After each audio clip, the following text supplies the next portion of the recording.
Assalamualaikum warahmatullahi wabarakatuh. Halo semuanya, apa kabar? Semoga sehat selalu. Yang lagi nggak sehat, semoga segera diberi kesehatan. Dan yang lagi sehat, semoga senantiasa sehat. Nah, teman-teman di sini ada yang tertarik untuk melakukan penelitian mengenai Bani Umayyah, Bani Abbasiyah, dinasti Mamluk, atau mungkin kerajaan Mughal, kerajaan Turki Ottoman, dan sejarah Islam lainnya pada masa klasik dan pertengahan. Nah, kebetulan banget nih kali ini kita kedatangan narasumber yang akan menjelaskan materi mengenai bagaimana cara melakukan penelitian sejarah Islam pada masa klasik dan pertengahan. Teman-teman mungkin udah mengenal narasumber kita hari ini. Beliau adalah seorang dosen dari program studi Sejarah dan Kebudayaan Islam UIN Sunan Kalijaga. Ini dia Bapak Kholili Badriza. Halo Pak Riza. Selamat apa ini? Siang Pak. Siang. Bagaimana kabarnya Pak? Alhamdulillah Baik? sehat. Baik. Alhamdulillah. Oke. Eh, nah, Pak Riza, sebelum kita mulai membahas bagaimana cara melakukan penelitian ini, ada baiknya kita merefresh dulu otak kita. Boleh nggak dijelaskan lebih dikit supaya mungkin teman-teman kita yang masih baru-baru ini juga tahu kapan itu periode Islam klasik dan pertengahan, bagaimana cara membedakannya dan ada apa aja dalam periode itu yang mungkin bisa nanti kita teliti. Oke, baik, terima kasih. Bismillahirrahmanirrahim. Alhamdulillah wassalatu wassalamu ala Rasulillah Muhammad wa ala alihi wa sahbihi. Innaka antal alimul hakim. Sejarah Islam masa klasik dan pertengahan. Jadi hari ini kita pengennya bahas bagaimana mendesain penelitian di sejarah Islam dalam periode klasik dan pertengahan gitu ya. Mungkin kita perlu sepakati dulu. Jadi sebetulnya periodisasi sejarah Islam itu ada banyak gitu ya. Kalau yang kita pakai umumnya di prodi-prodi sejarah Islam di Indonesia, itu kita umumnya pakai periodisasi yang digagas oleh Harun Nasution gitu. Jadi Harun Nasution tuh membagi sejarah Islam atau sejarah peradaban dan pemikiran Islam tuh dibagi 3 periode gitu. Yang pertama periode klasik dari 500 atau ya masa Nabi sampai kurang lebih 1250 Masehi, atau ada mau pakai 1258 dari runtuhnya Baghdad begitu. Lalu kemudian setelah itu masuk masa pertengahan sampai tahun 1800 gitu. Tapi perlu kita pahami bahwa di luar sana banyak sejarawan juga yang pakai periodisasi lain gitu. Jadi misalnya kalau orang Eropa mau pakai periodisasinya sejarah barat, ya mungkin periode 500 sampai 1800 itu kurang lebih sebagian besar masuk periode yang disebut dengan medieval gitu kan. Jadi antara 500 sampai 1500. Lalu nanti misalnya ada sejarawan lain yang punya pembagian periodisasi sendiri. Tapi kurang lebih antara itu. Jadi klasik itu 500 sampai 1250 atau 1258, lalu 1258 sampai 1800 itu kira-kira sudah hilangnya 3 dinasti besar Islam. Waktu itu ada Ottoman, kemudian Mughal, dan Safawi begitu ya. Kurang lebih begitu. Oke. Kemudian kira-kira kenapa kita harus memilih untuk melakukan penelitian pada sejarah Islam masa klasik dan pertengahan? Kayak kenapa tema ini menarik gitu? Oke, mungkin kita perlu ini dulu ya. Perlu memahami sebetulnya wilayah kajian sejarah Islam masa klasik dan pertengahan itu di mana saja begitu. Saya sebagai saya mengaku sebagai sejarawan gitu. Meskipun saya masih belajar untuk menjadi sejarawan yang terlatih itu trained historian. Tapi saya masih belajar gitu. Tapi dari yang saya pahami sampai sejauh ini, untuk menjadi sejarawan itu harus memilih mana wilayah yang ingin betul-betul kita itu ahli di situ gitu.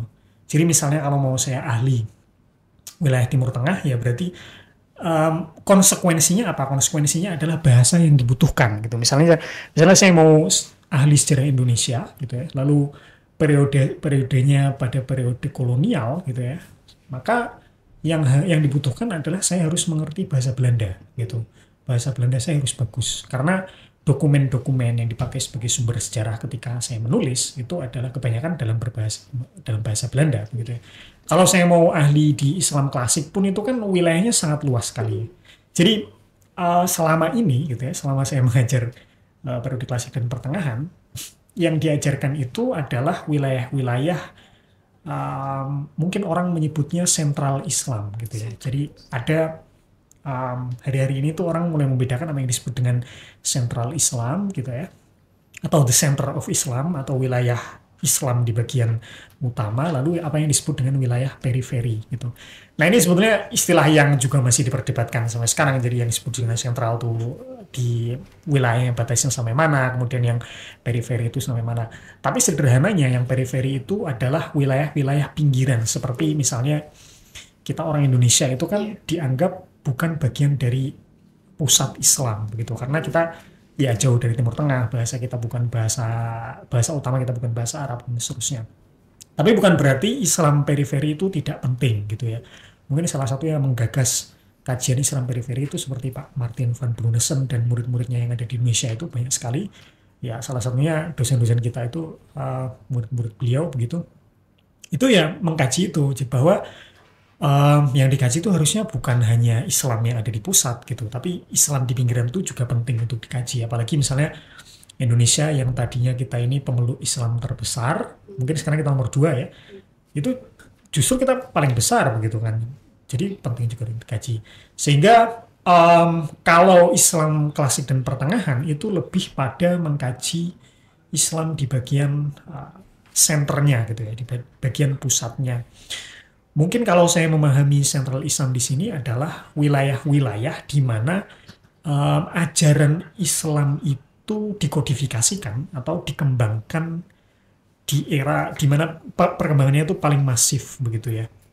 Jadi misalnya kalau kita bicara mengenai ilmu-ilmu dalam Islam, usul fikih, tafsir, kemudian apa hadis atau ilmu-ilmu lain, ilmu-ilmu bahasa Arab dan seterusnya, itu kan dikembangkan gitu ya. Paling masif itu ya kurang lebih di era klasik dan pertengahan. Dan sebetulnya itu tidak hanya berkutat pada wilayah Timur Tengah murni gitu ya. Timur Tengah sendiri itu kan batasannya macam-macam ya, orang apakah Turki itu masuk Timur Tengah atau bukan dan seterusnya. Tapi kurang lebih wilayahnya kalau Islam klasik dan pertengahan itu pertama jelas Semenanjung Arab gitu ya, atau Arabian Peninsula. Yang di situ ya tentu saja ada Mekah dan Madinah dan wilayah sekitarnya. Lalu kemudian nanti ada wilayah Irak, kemudian wilayah Iran, atau orang dulu menyebutnya wilayah Persia gitu ya. Wilayah Persia dan sekitarnya, kemudian Sentral Asia, lalu nanti ada wilayah Anatolia. Anatolia itu kalau sekarang ya Turki itu. Lalu kemudian ada sub-benua India atau Asia Selatan, ada India, Pakistan, dan Bangladesh di sekitarnya itu. Lalu kemudian nanti juga ada di Afrika Utara. Setelah Afrika Utara kemudian ada di Semenanjung Iberia atau yang dikenal dengan Andalusia zaman dulu, kalau sekarang ya Spanyol begitu. Jadi itu wilayah kajian Islam klasik dan pertengahan kurang lebih mencakup itu. Mungkin kita nggak ketika mengkaji itu memang sengaja tidak mencapai apa ya, seperti kajian-kajian yang ada di Indonesia itu harusnya juga masuk pada periode itu. Tapi sengaja tidak dibahas dalam mata kuliah ini, memang mata kuliah klasik dan pertengahan, karena itu ada porsinya sendiri. Secara Indonesia itu kita cukup banyak mata kuliah yang memang membahas sedikit detail mengenai itu begitu. Jadi sehingga ya itu. Jadi kalau mau mengkaji kurang lebih pilihannya kalau klasik dan pertengahan itu wilayahnya cukup luas itu tadi. Kenapa? Karena saya mengatakan misalnya mau mengatakan oke, ajaran Islam itu hanya yang masif tuh hanya di Timur Tengah, nggak bisa begitu. Misalnya siapa namanya Asy-Syatibi itu menulis Al-Muwafaqat, itu kan dianggap revolusioner tuh dalam usul fikih. Dan itu dia nulisnya dari Spanyol begitu atau Andalusia waktu itu gitu. Sehingga sebenarnya wilayahnya sangat sangat luas, dan bahasa Arab itu waktu itu gitu ya dipakai sebagai bahasa ilmu pengetahuan gitu. Selain kemudian nanti ada bahasa Persia dan Turki juga yang kemudian dipakai begitu. Oke, kurang lebih itu. Kemudian ini kayaknya pertanyaan paling penting gitu Pak. Gimana cara memulai untuk melakukan penelitian sejarah Islam masa klasik dan pertengahan, kayak langkah-langkahnya itu dimulai dari apa aja gitu Pak? Oke, mungkin mahasiswa kita harus diakui itu hari-hari ini itu sudah mulai sedikit ya yang memilih untuk nulis skripsinya itu Islam periode klasik dan pertengahan gitu. Pertama mungkin karena kendala bahasa.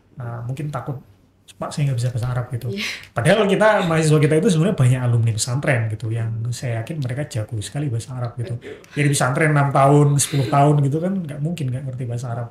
Tapi mungkin pengennya tuh yang gampang aja Islam di Indonesia.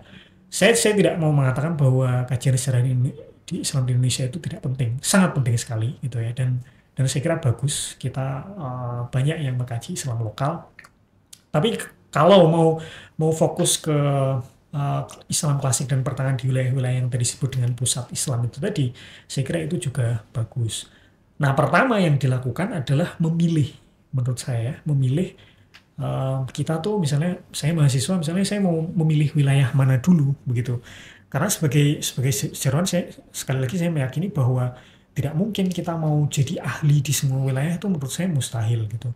Misalnya orang kalau mau menjadi ahli wilayah Turki atau Ottoman itu kan berarti untuk dipercaya sebagai sebuah sejarawan, sebagai seorang sejarawan yang apa ya, yang ahli di Ottoman berarti dia harus bahasa Turki kan, ngerti bahasa Turki. Kalau dia nggak mengerti bahasa Turki mungkin orang akan kamu betul mengaku ahli Turki tapi kamu nggak mengerti bahasa Turki gitu misalnya.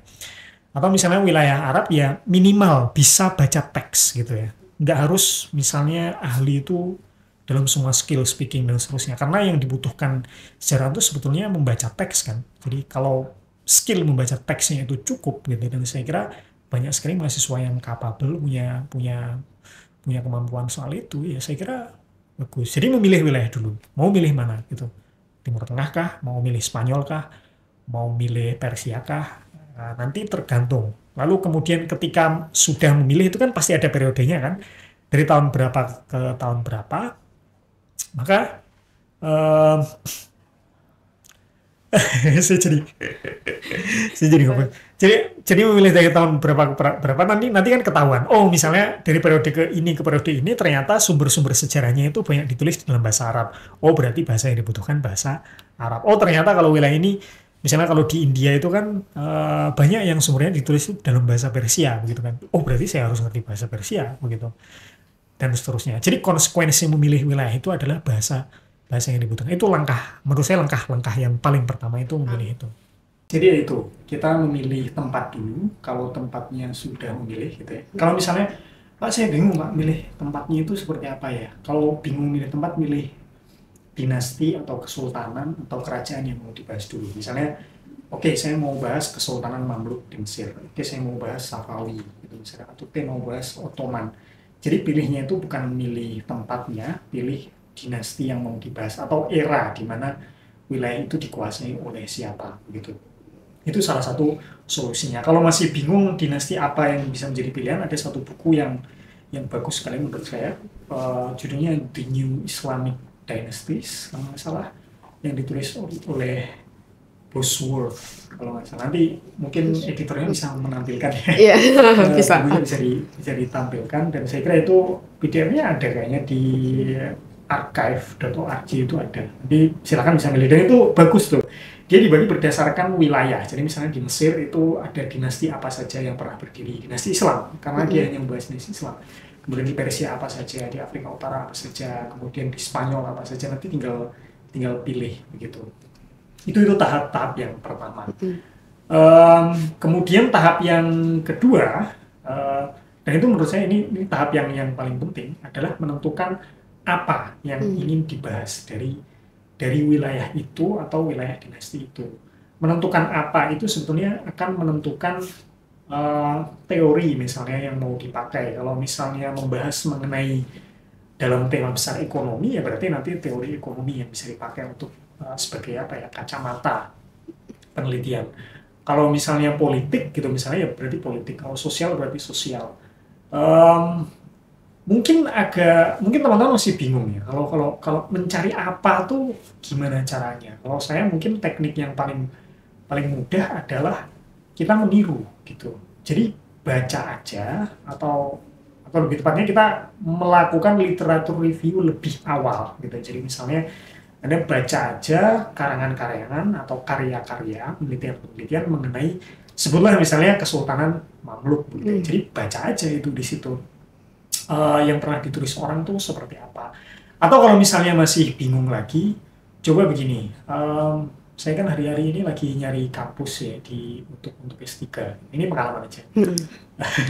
Ada salah satu kampus yang bagus sekali dan masuknya tentu saja sulit gitu. Yale University di US itu program studi sejarahnya kan salah satu yang terbaik. Itu ketika pengen daftar ke situ, dia minta salah satu syaratnya itu menurut saya unik gitu. Salah satu syaratnya adalah diminta meresum gitu ya, memberikan resum buku yang ingin ditiru sebagai proyek penelitiannya ketika S3 gitu. Itu kan bagus ya. Artinya, oke, saya tuh pengen nulis buku yang kayak seperti ini. Nah, itu mereka minta review gitu.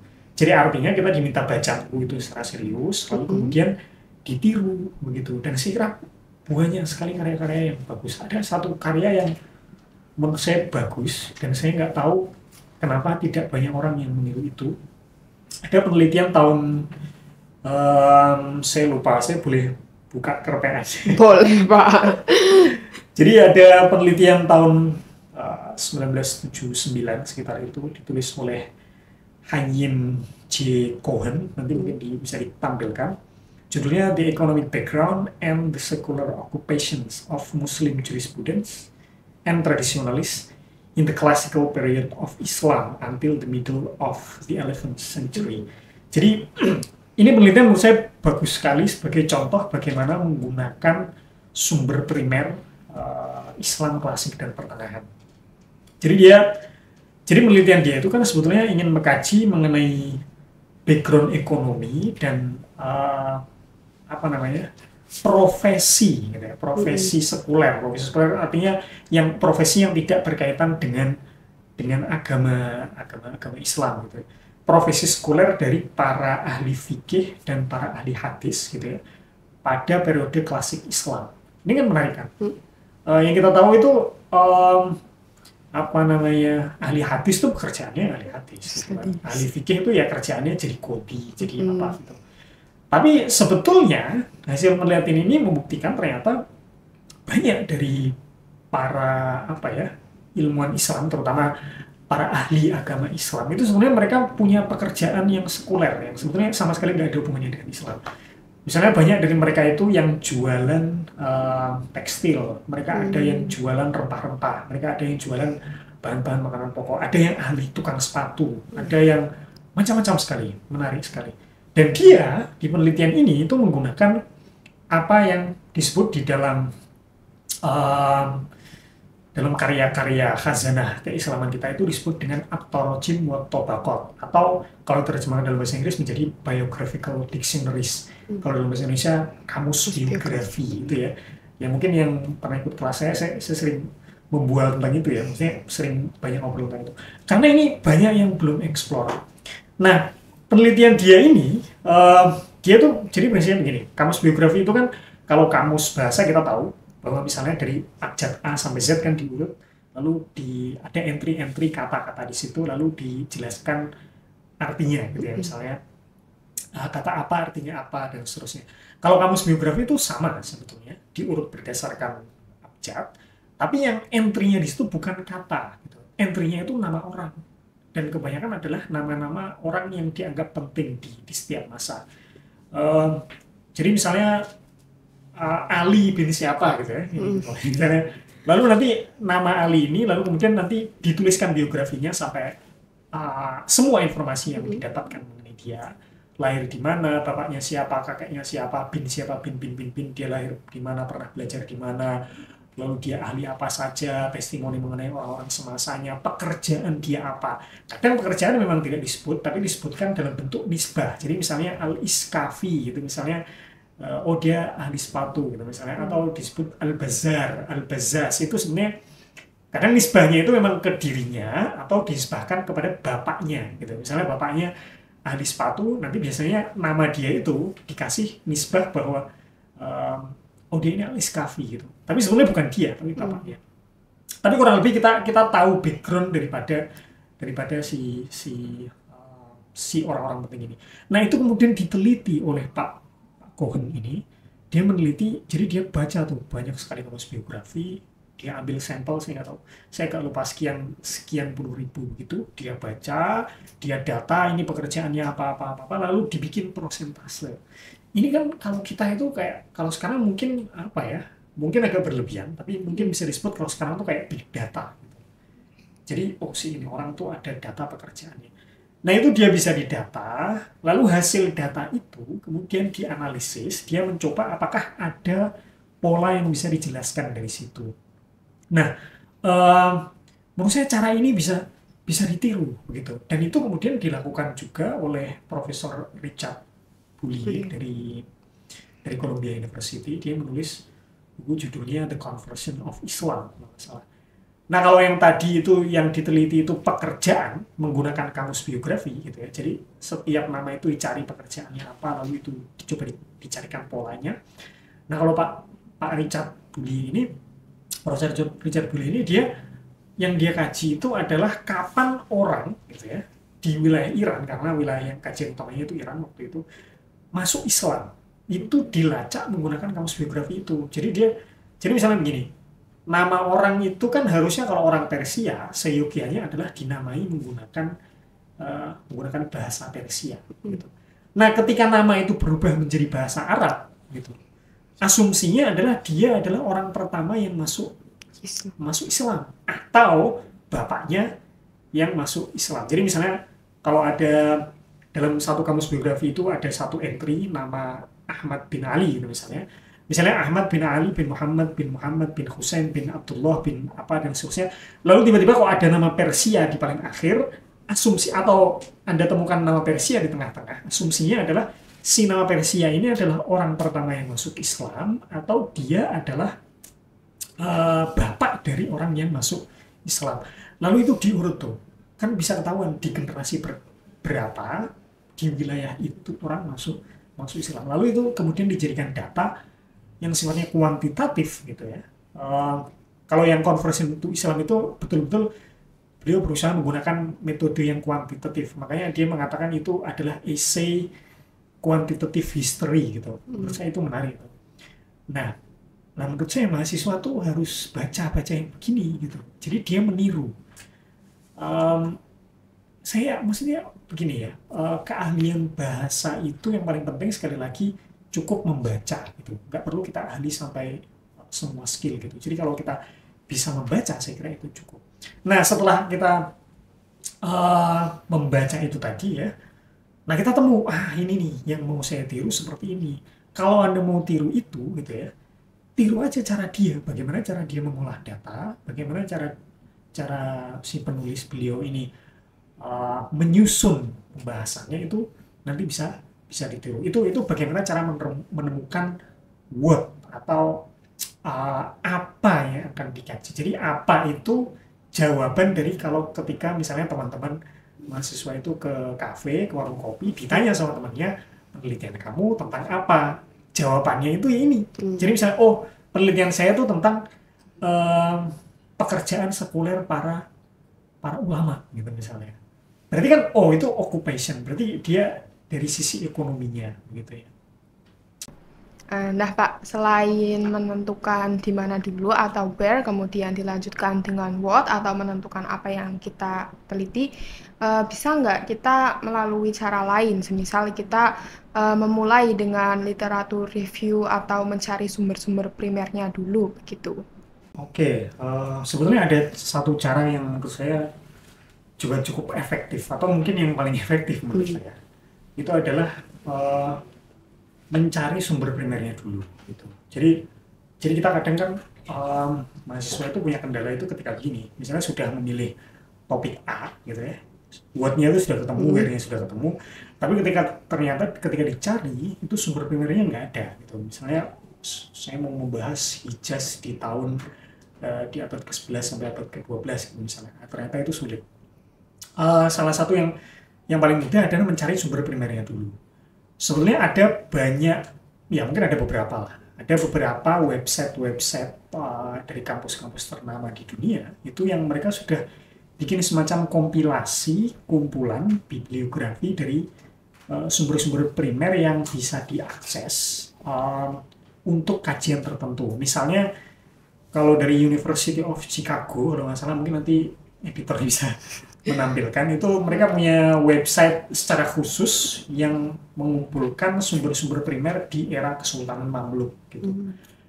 Jadi semua sumber primer di era, ya mungkin nggak semua ya, tapi dia mengumpulkan sudah cukup banyak sekali, dan saya kira itu pilihan yang sangat luas bagi mahasiswa mengenai sumber-sumber primer.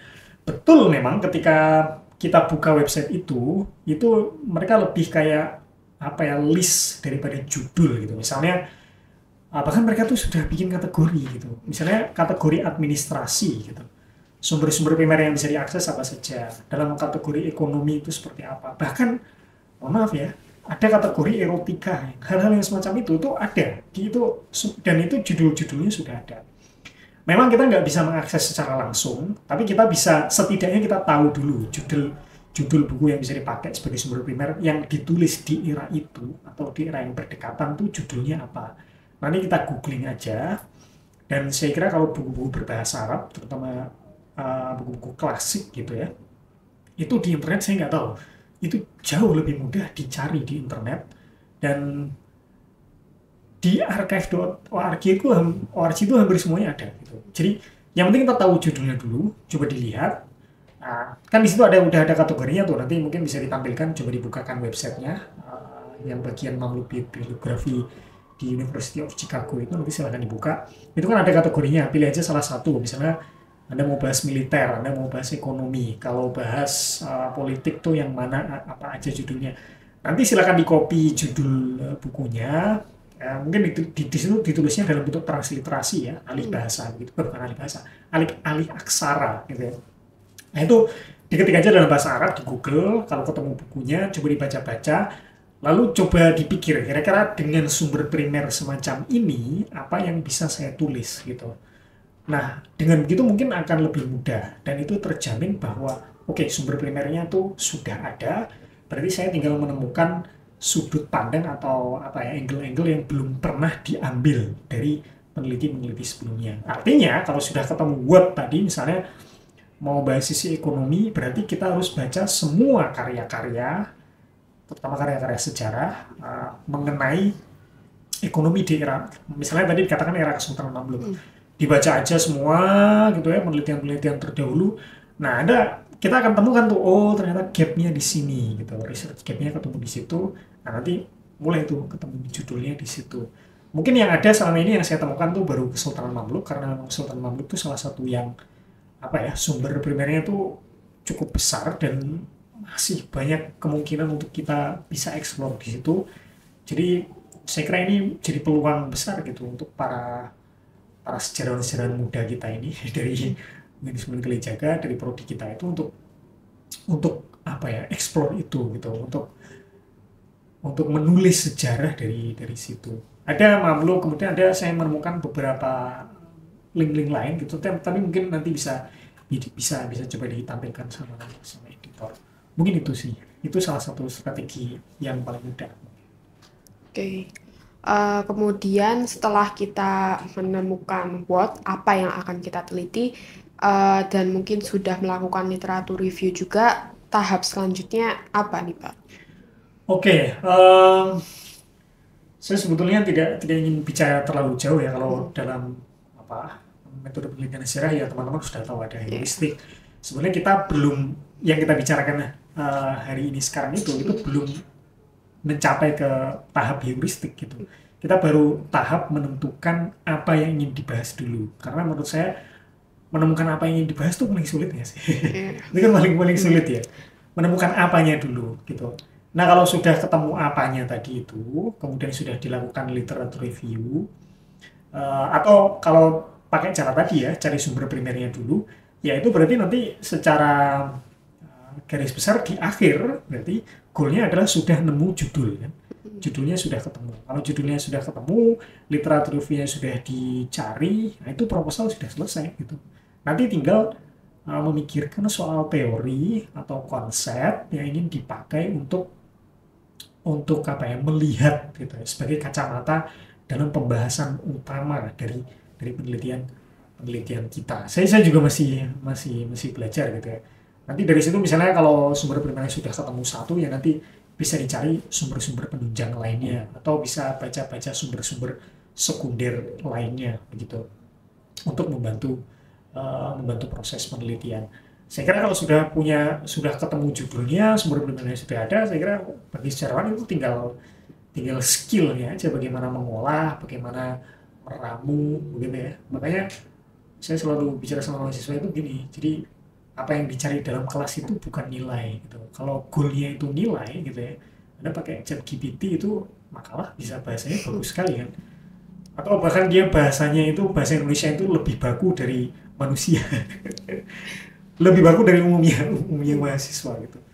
Itu kan tapi kan pengalaman belajarnya nggak didapatkan, karena pengalaman belajar itu kan ya membaca buku, Anda meramu dari buku, sintesis dari beberapa buku ke dalam satu makalah, satu paper. Jadi itu yang melatih gitu. Dan itu nanti akan sangat berguna ketika menulis skripsi itu karena sudah terlatih, sudah terbiasa. Saya kira itu akan mempermudah. Mungkin itu sih. Iya. Oke. Ini kayaknya yang terakhir nih Pak. Kayaknya salah satu alasan mahasiswa kurang tertarik dengan penelitian sejarah pada masa klasik dan pertengahan ini karena periode masanya itu sudah cukup jauh ya, sekitar 200 tahun lalu. Kemudian juga kebanyakan itu ada di wilayah Timur Tengah, sehingga untuk mencari sumber primernya tuh lebih susah dibanding sejarah di Indonesia atau mungkin masih sekitar di Asia gitu. Nah, kira-kira bagaimana cara kita untuk menemukan sumber primer untuk melakukan penelitian ini? Mungkin kayak tadi udah disebutkan kan melalui website-website gitu, mungkin ada lagi gitu. Oke, bukannya 200 tahun ya. Berapa itu? Bisa 800 tahun yang lalu, seperti penelitiannya Pak Cohen tadi itu yang saya sebutkan sebagai contoh. Itu kan dia periodenya dari awal masa Nabi, kurang lebih, sampai abad ke-11 gitu. Itu kan jauh sekali. Yang dia pakai apa? Ya kamus biografi gitu. Dia membaca, kalau pengen tahu detail, saya sangat merekomendasikan baca penelitian itu. Nanti tolong ditampilkan belakangnya. Saya sangat merekomendasikan itu. Itu contoh menurut saya yang paling bagus bagaimana mempergunakan atau memanfaatkan kamus biografi yang di dalam sejarah Islam. Model penulisan salah satu yang paling banyak gitu ya, dalam kategori sejarah ya, yang paling banyak itu salah satunya kamus biografi. Di Mamluk itu ada berapa saja. Syiar Alamin Nubala itu jilidnya segini banyak gitu kan. Itu kalau mau serius, wah itu ada banyak sekali data yang bisa diperoleh di situ. Bagaimana cara mengolahnya? Contohnya itu, nanti tolong dibaca. Jadi yang kita kesulitan paling utama itu sebetulnya soal buku apa yang harus saya baca, gitu kan. Kadang yang nggak kita tahu itu. Makanya itu sangat bermanfaat ketika ada website-website seperti yang dibuat oleh University of Chicago itu tadi, itu sangat bermanfaat. Nah, ini pertanyaan terakhir nih Pak. Kira-kira Bapak punya nggak tips untuk teman-teman kita supaya mereka lebih mudah dalam melakukan penelitian sejarah Islam masa klasik dan pertengahan ini? Oke, dealing with primary sources itu memang nggak mudah ya, apalagi kalau maunya klasik dan pertengahan. Memang menurut saya yang paling ideal menurut saya itu adalah cari contoh. Kita pakai amati, tiru dan modifikasi gitu. Contoh karyanya Pak Cohen itu tadi, tolong tampilkan lagi. Itu menurut saya contoh yang sangat bagus sekali. Itu bahkan Profesor Richard Julia saja meniru itu, cuman dimodifikasi sedikit, kemudian dia pakai metode kuantitatif. Kenapa? Di karya Pak Cohen itu Cohen itu dia juga menjelaskan cara dia bagaimana membaca, lalu apa kendala-kendala dia ketika membaca kamus biografi begitu. itu dijelaskan secara detail. Berapa yang dia baca, kenapa sampelnya mengambil sekian, lalu bagaimana dia menghadapi ketika ada kendala-kendala ketika membaca, ketika ada informasi mengenai pekerjaan di sebagian entry biografi, sebagian entry biografi ternyata nama-nama ini tidak disebutkan pekerjaannya, bagaimana dia dealing dengan itu, lalu bagaimana ketika dia menghadapi kebuntuan itu apa solusinya dia juga menjelaskan di situ. Itu sebenarnya itu kan sebetulnya disertasi ya, disertasi untuk S3, saya nggak tahu di Hebrew University atau di mana begitu. Lalu itu semacam summary-nya gitu, ringkasan dari penelitian itu. Dan saya kira itu bagus gitu untuk ditiru. Dan ini nggak hanya untuk penelitian klasik ya. Saya kira kalau mau penelitian Islam di Indonesia pun salah satu cara yang menurut saya paling efektif adalah tiru buku yang pengen ditulis, karya yang fenomenal, yang monumental dari seorang itu apa gitu, itu dibaca lalu kemudian ditiru. Menurut saya sih itu ya. Saya sendiri pun sampai hari ini masih belajar. Kalau saya misalnya Profesor Richard Bulli ini salah satu favorit saya ketika saya baca karya-karyanya tuh unik menurut saya. Dia ahli sejarah dunia tapi juga ahli sejarah Islam, tapi dia juga ahli sejarah mengenai teknologi gitu.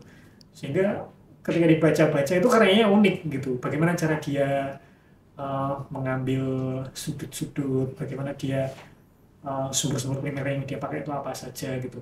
Kan kita tahunya cara untuk meneliti kan dari peneliti yang sudah terlatih kan, bukan begitu ya.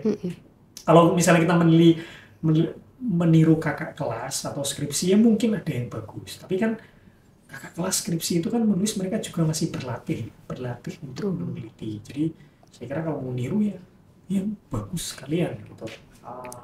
Profesor favoritnya siapa, mungkin itu sih kalau saya. Oke, itu tadi pertanyaan terakhir dari kami, Pak.